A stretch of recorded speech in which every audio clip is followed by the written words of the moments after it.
Divoxradio.com. Tecnología, innovación y ciencia. A un solo clic. Ya estamos de vuelta de nuestra pausa comercial. Nos sigue acompañando acá el doctor Silva para hablar sobre insomnio. Doctor, yo quería preguntarle un poco, ¿qué pasaría si una persona, por ejemplo, tiene un insomnio crónico, prolongado? ¿Cuáles podrían ser las principales consecuencias que se podrían producir? Ya, mira, a ver, ya, perfecto. Mira, respecto al insomnio prolongado, que he dicho primeramente 2 meses, ya, pero en general con un mes ya se puede hablar de insomnio crónico, ya, para dejarlo claro, ¿ya? Ahora, las consecuencias, fíjate que de repente hay mucho miedo en relación a esto.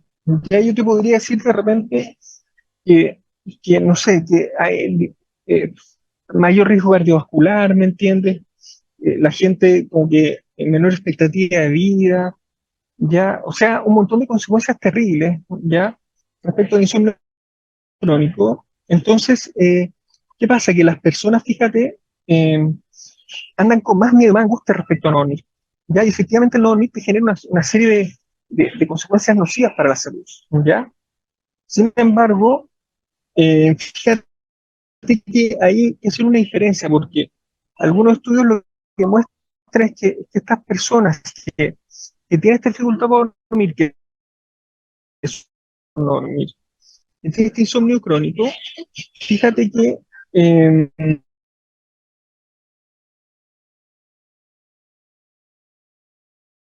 Parece que tenemos un pequeño problema de conexión. persona que, Sí, ahora sí. Prosiga, por favor. ahora sí, no, mira, lo que te voy a comentar es que de repente es más importante detectar como causas anexas al insomnio crónico, ¿ya? A ver, ¿cómo te lo explico? Eh, mira, eh, por ejemplo, sufre más consecuencias por insomnio, más bien por restricción de sueño que por insomnio. ¿Ya? ¿A qué me refiero con esto? Que, por ejemplo, esa persona que voluntariamente dice, voy a estar más tiempo despierto, ¿no es verdad? Voy a trabajar hasta más tarde, voy yo a restringirme el sueño,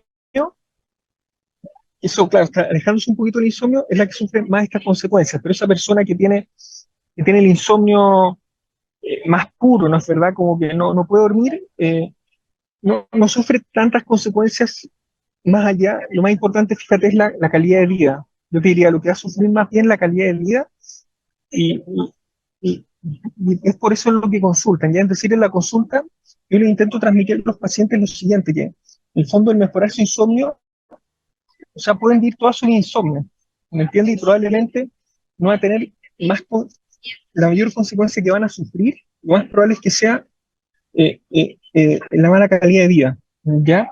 Yo diría que primero decirte que eso es lo más importante, ¿ya?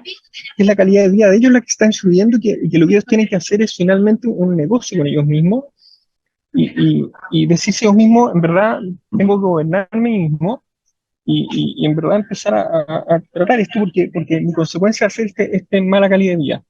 Ya otras cosas que se han relacionado, como digo, es el aumento del riesgo cardiovascular, el aumento de ciertas enfermedades crónicas, como hipertensión, enfermedades metabólicas, ya, de repente disminución de la expectativa de vida, pero como te digo, eso en general se ve más cuando viene el insomnio asociado a otras cosas, como de repente una apnea del sueño concomitante, ¿entiendes? Como otro tipo de cosas, pero el insomnio así puro, puro, o sea, si hemos insomnio puro, las personas hacen básicamente lo que querían preocuparse más bien su calidad de vida, o sea, que lo que están trabajando ellos es para mejorar su calidad de vida más que para ahorrarse problemas de salud, ¿me entiendes? Como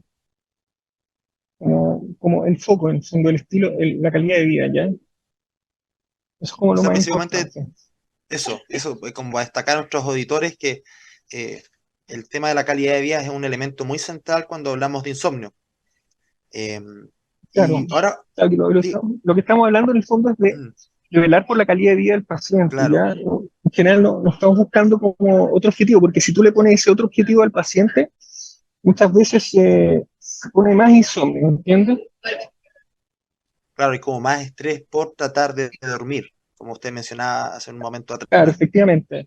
Porque, porque lo que tienes que hacer es alejarte de eso. Es olvidarte de dormir, es como finalmente tienes que equilibrar tu vida, es como equilibrar tu vida para, para dormir, y eso te va a llevar a dormir bien. Doctor, y yendo un poco más adelante, ya al respecto al tema del tratamiento, ¿cuál es el manejo principal? ¿Cuáles son como los pilares en los cuales ustedes como neurólogos van a prescribir o indicar a los pacientes?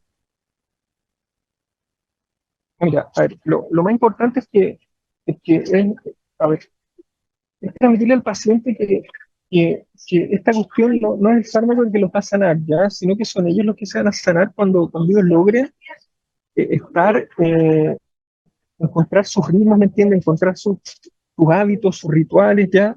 Eh, Eso es lo que lo va a sanar, ¿ya? Y el fármaco es una ayuda, indudablemente muy útil, que, que, que los va a ayudar a lograr esto, ¿ya? Y también transmitirles que el fármaco tampoco es algo malo, ya tampoco es como que demonizar el uso del fármaco, ya siempre y cuando sea un uso con responsabilidad, etcétera, porque hay pacientes insomnes que son, por ejemplo, hipnóticos o de repente benzodiazepinas por años, por muchos meses, y hasta cierto punto eso les ha permitido eh, vivir sobrevivir a la vida difícil que han llevado, ¿ya? Entonces, lo primero es educarlos respecto a esto, tranquilizarlos, porque por un lado, el paciente va contra la espada y la pared, porque por un lado tienes los fármacos que te van a causar, tienes como todos estos estudios de repente que te dicen, no, este fármaco te va a llevar a la demencia, este fármaco te va a causar, no sé, todos los males, ¿ya?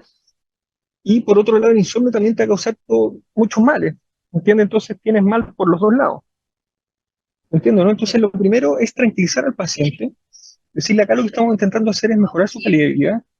Por un lado, este fármaco que usted está tomando, eh, tampoco lo van a llevar directo a, a, a una enfermedad, a destruir su cerebro, sistema nervioso ya, y como ayuda me refiero a que, fíjate que de repente, cuando uno decidiendo dormir a los pacientes, lo primero es decirle que esto incluye integralmente todo, ya, o sea, tienen que apagar, tienen que hacer una transición a lo largo del día, plantearse una transición de funcionan, por ejemplo, a, a 10.000 revoluciones el día, aprender a hacer una transición a dormir, ¿ya? Entonces viene todo el tema de higiene del sueño, terapia cognitivo-conductual, insomnio, que podemos hablar un poquito más, que eso es lo más importante que se hace ahora, ya que es como encontrar tus rituales para dormir, ¿ya? Y el fármaco siempre como una ayuda, ¿ya? Y dentro de los fármacos, vamos a tener fármacos que nos van a ayudar, por ejemplo, en para el momento, como son de repente los hipnóticos, por ejemplo, que de repente, y uno va indicando a los pacientes que se vayan conociendo a sí mismos. Por ejemplo, de un domingo para un lunes siempre es más difícil dormir. Entonces, un domingo para el lunes tal vez es un buen día para tomar un hipnótico, ¿entiendes? Pero un viernes pausado de repente es más fácil no tomarlo. Entonces, un viernes pausado, muchas veces el paciente puede prescindir un poquito de esto. Y lo otro también hay ciertos fármacos sedantes que también pueden ayudarlo a mantener el sueño, ¿ya? ¿Cuál es el problema de esto? Fíjate que hace es paradójico, que muchas veces el paciente ya está cansado, está fatigado, le das un remedio para dormir y queda más cansado. Pues entonces pues te dice, doctor, pero su remedio para dormir me da más sueño, me cuesta más funcionar el otro día, no me aturdido.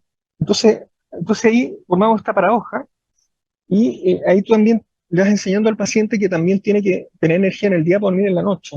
Entonces, eh, también es importante educarlo respecto a eso, que no por estar más cansado, por pegarse más palos en la cabeza, va a ser va a significar que está durmiendo, porque ahí finalmente se está mintiendo a sí mismo, ¿ya?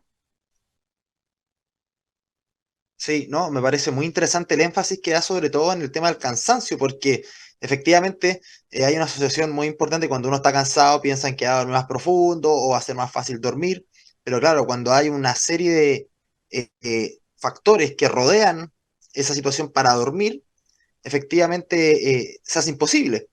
Y respecto al tema de los fármacos, también yo he escuchado que hay muchos fármacos que con el tiempo dejan de hacer efecto, entonces por ende tampoco podría ser algo como por siempre. ¿O me equivoco? Claro, efectivamente. Entonces, claro, que eso el cansancio, fíjate que hasta cierto punto un mensaje bien, que a mi parecer es bien, bien contraproducente a veces, porque ¿qué pasa si uno está cansado? O sea, la persona más cansada del mundo no debería tener nunca insomnio en teoría. ¿Me explico por qué me dice eso? Porque chuta, estoy re cansado, debería dormir, po. Pero fíjate que la gente duerme mejor en vacaciones por alguna razón.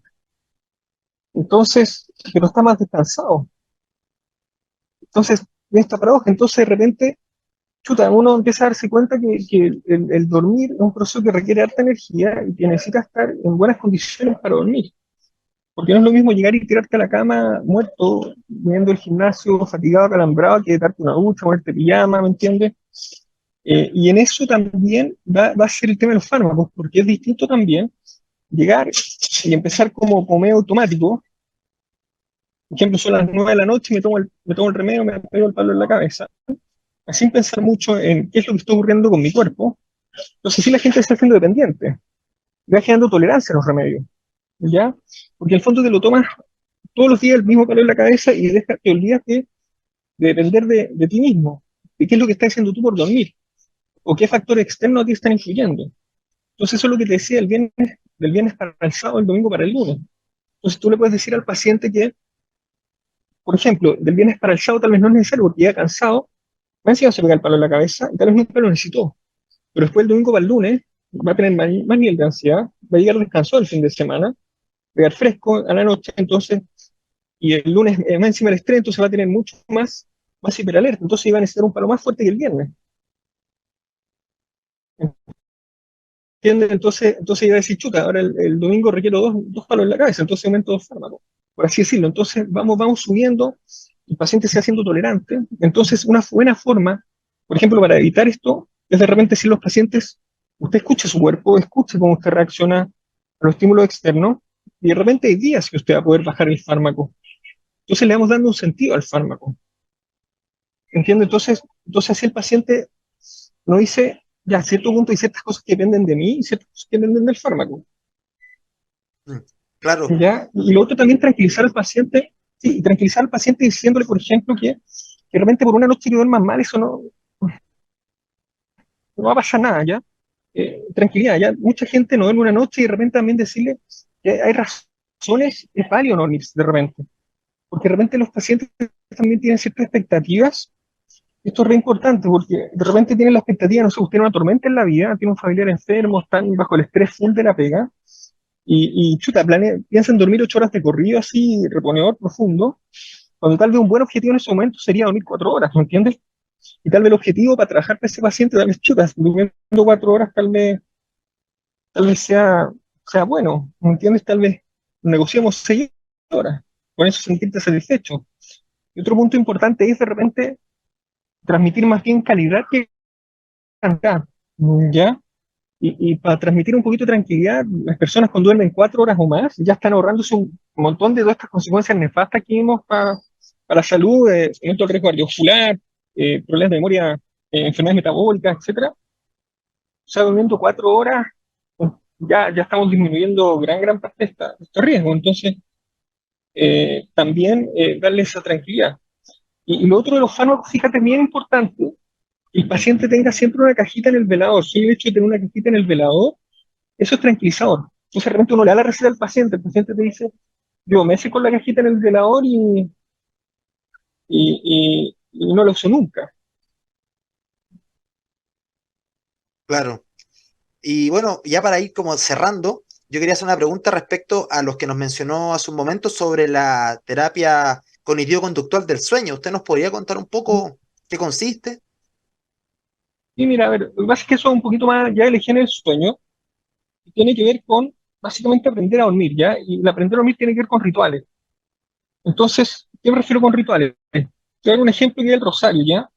El rosario puede ser mira, no mucha gente reza el rosario, ya no todo el mundo tal vez católico, no es verdad, pero un buen ejemplo para entender, ¿ya? Entonces, ¿qué es lo que pasa? Que si tú te acuestas en la cama temprano, digamos, 9 de la noche, te metiste a la cama, apagaste las luces, estás tranquilo, tú dices, ya, me voy a quedar dormido, quiero dormir, y te pones como, la mentalidad quiero dormir, o sea, lo más probable es que pases de largo, ¿ya? Y porque fíjate que apagar la mente es algo que lo logran los monjes cuando se van a meditar a Himalaya, no sé, logran. Digo, no sé si se estoy escuchando. ¿Se Sí, se escucha? escucha perfecto. Ya. Entonces, entonces es como que un monje, no sé, logra apagar la mente como que, no sé, la iluminación, ¿me entiendes? Pero un pobre ser humano que está en su diario vivir, no es verdad, apagar la mente es re difícil. Entonces, ¿qué es lo que te quería decir con esto? La idea es encontrar algo medio monótono que te ayude como a desconectarte como un pensamiento medio paradójico, como al revés, que haga que te baje la revolución en la mente, que saques ese pensamiento dormido. Entonces, si yo te dijera, por ejemplo, eh, pasa de largo viendo documentales aburridos toda la noche, tal vez chuta, entre en un modo medio automático y logres dormir un poco. ¿Entiendes? Entonces, eso es el ejemplo que te del rosario, ¿ya? Por ejemplo, que uno, fíjate que son frases o prehechas, ¿ya? Mm. Sí, nos ¿Aló? comentaba sobre ¿Ya? frases prehechas. ¿Se escucha bien? Sí, se escucha súper. ¿Aló, aló? Se escucha súper bien, doctor. Sí, se escucha súper bien. Ya, perfecto. Entonces, lo que te quería decir es que justamente son frases prehechas. Entonces uno va como descansando en estas frases, va repitiendo una especie de mantra y además vamos con las manos tomando estas cuencas, estas pelotitas, entonces tenemos una parte motora también. ¿Ya? ¿Y qué les quería decir? Pues muy ansiosa, eh, meditar, por ejemplo, o quedarse quieta, ya con trabajo mental, a veces es demasiado para una persona ansiosa. Entonces, de repente es bueno agregarle un componente motor. Entonces, por eso a veces es bueno, por ejemplo, el libro de papel, porque el libro de papel en el fondo te distrae, ya tiene esta parte motora que es como que vas pasando las hojas con las manos, ¿me entiendes? O de repente el tejer, que entra en un modo automático tejer, entonces la idea es ir haciendo esta transición, ir bajando, como aprendiendo a apagar la mente. Y lo otro que tiene también son las asociaciones. Por ejemplo, en la pieza, no ver cosas negativas en la televisión. Ya toda discusión con la pareja, tenerla fuera de la pieza, o sea, entrar a la pieza y tener un ambiente positivo, ¿entiendes o no? Entonces tú vas relacionando como, chuta, entré a la pieza, qué rico, voy a dormir. Tiene una sensación positiva. De repente, si estás mucho rato en la cama, está generando una sensación como negativa, salir de la cama, ir al living, ir al sillón, ¿ya? Y eso te va a generar, por ejemplo, aliviar esta sensación de negativa y tal vez ahí puedas dormir. Entonces, ¿cómo es? Como relacionar las conductas con el descanso. Perfecto. Para ir cerrando ya, esta terapia cognitivo-conductual del sueño se puede trabajar con un psicólogo, psicoterapeuta que esté como entrenado en esa línea, ¿no? Claro, son psicólogos entrenados en esta terapia y ahí esto es lo más efectivo que hay para el insomnio. Ya, o sea, es aprender a dormir, es aprender los rituales que a ti te ayudan a dormir. Entonces, la idea es que cada persona encuentre sus rituales, porque no todo el mundo le gusta rezar el rosario, no todo el mundo le gusta tejer, ¿me entiendes? Entonces, de repente hay gente que le gusta ver incluso documentales o producente, pero fíjate que hay personas que de repente es lo que los relaja. Entonces, ¿qué cosa uno dice? Ya cosas en la tele de repente que no sean tan angustiantes, que no sean tampoco lo activen tanto, ¿me entiendes? Que le permita entrar con este modo automático, como, de- como que se olviden de lo que es el dormir. Entonces uno le dice, mire, por último durmió 3 horas, pero esas 3 horas lo durmió profundo y no lo pasó mal el resto de las horas, de estar así en la cama odiando la cama, porque si no la persona llega a esta lucha, odia la cama, odia el dormir, ¿entiendes? Y finalmente llegan a la pieza, a la cama y lo relacionan con algo tremendamente negativo. ¿Ya? Muchas gracias, doctor Silva, por acompañarnos en el capítulo de hoy. Así que ahora nos vamos a una breve pausa comercial y volvemos. Divoxradio.com.